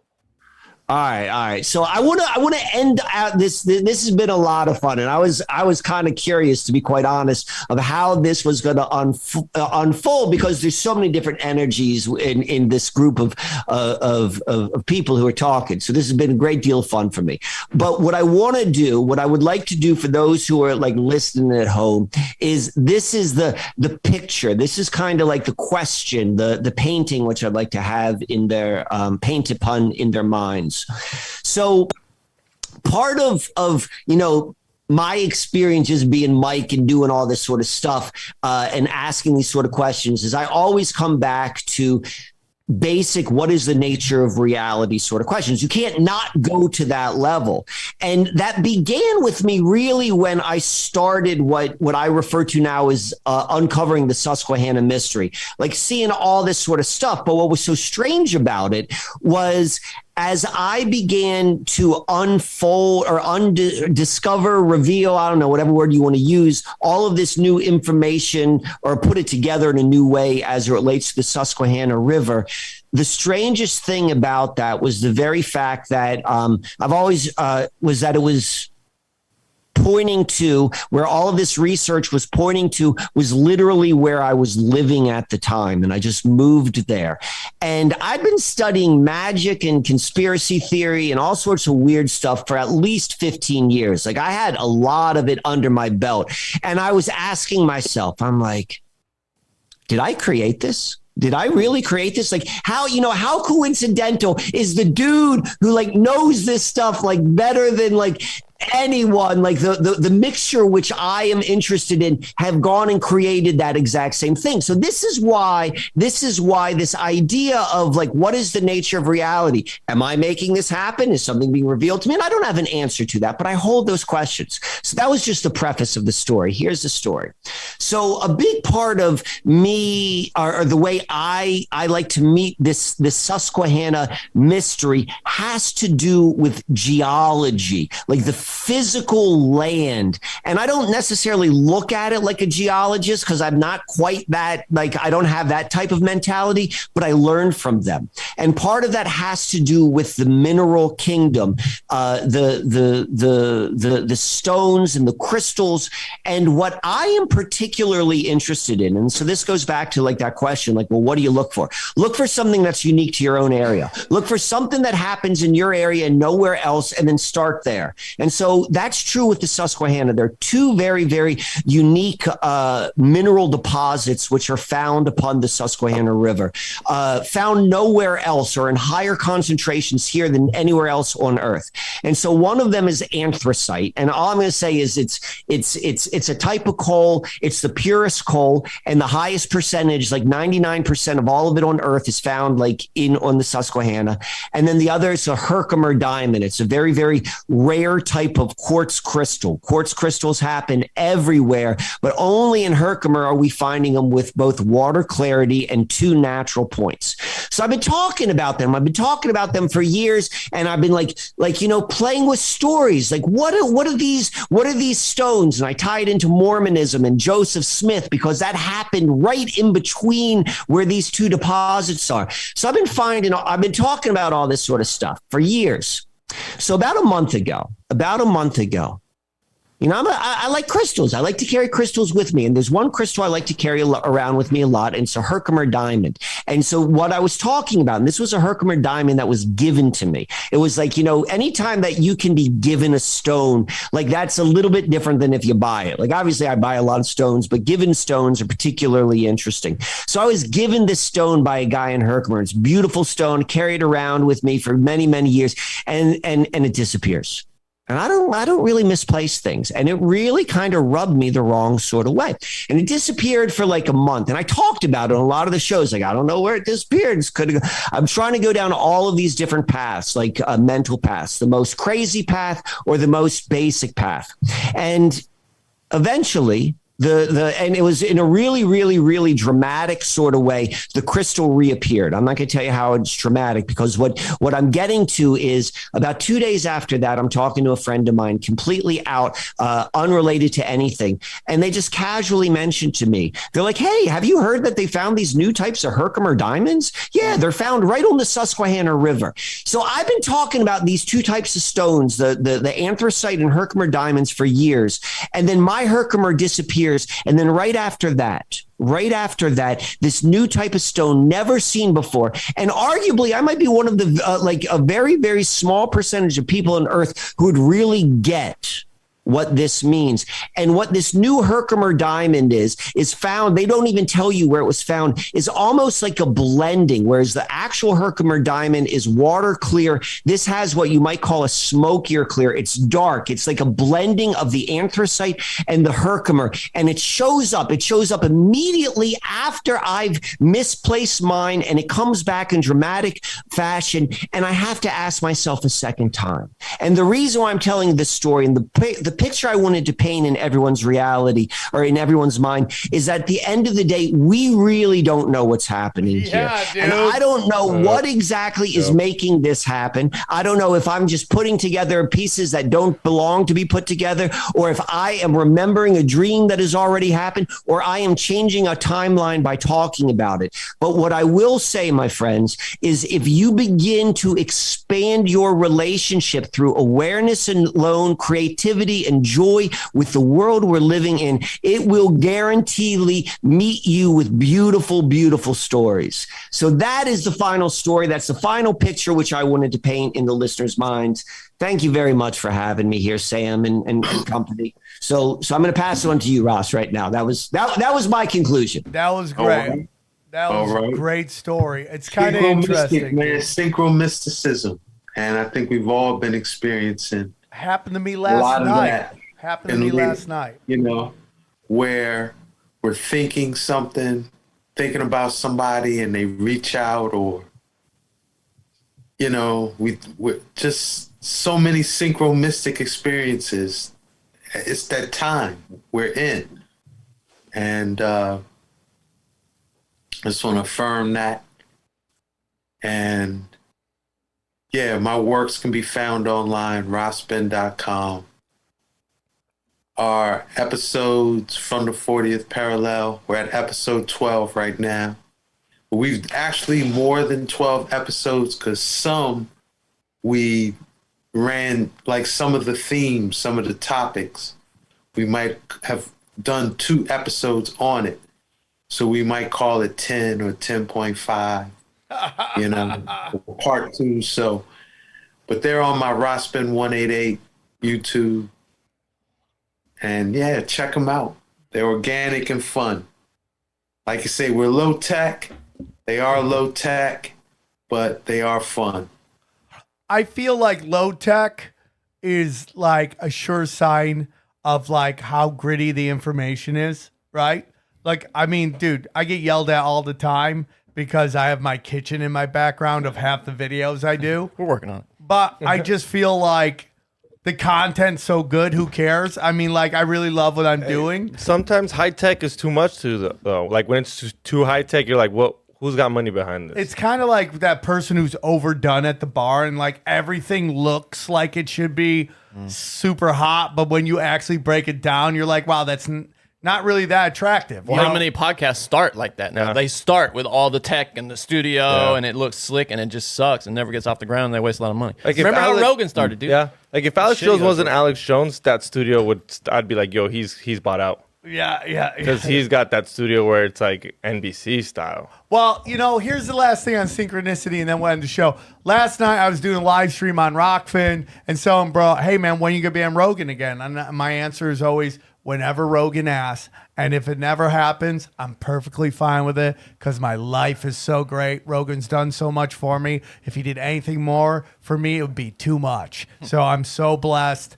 And if it happens, happens. And in my head, I wonder, like, because Rogan and I used to talk all the time, and I go, man, I wonder, you know. And then there'd be a time where he texts me a bunch, and then he doesn't. And I have to look at Rogan as a human being and not this like giant presence in the world. And I'm like, oh, I wonder if Rogan's ever going to text me again.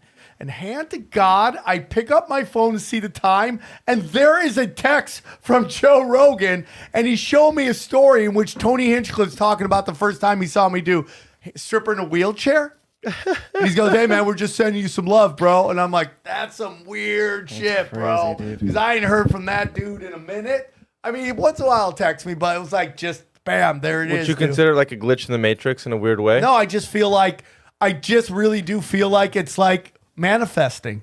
I believe in manifestation, bro. And it's just like this. Well, it's not quite that though, right? Because that would imply that you can make somebody else kind of do something. It's not. It's more like your energy like triggers them to. Yeah. Well, no, or his energy triggered me, or something like that. Yeah. It's some Wi-Fi. You connect to his Wi-Fi. Maybe, dude. We're all just our own Wi-Fi.